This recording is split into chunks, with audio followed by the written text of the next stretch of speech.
সবাই বলে তোমরা ছেলে মানুষ, ইয়ং জেনারেশনের পোলাপাইন, তোমাদের জীবনটা অনেক আনন্দের, কিন্তু তারা বুঝে না একটা ছেলের জীবনে অনেক কষ্ট আছে।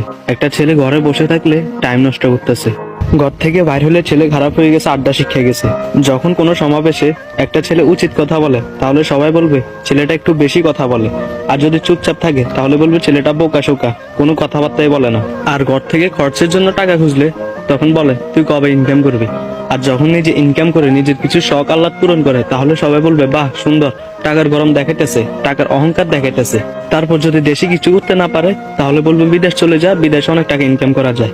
আর যখন বিদেশ থেকে ফেরার সময় টাকা ইনকাম করে না আনতে পারে তাহলে বলবে এই কারণে বলছে দেশে থাক, দেশে অনেক টাকা ইনকাম করা যায়।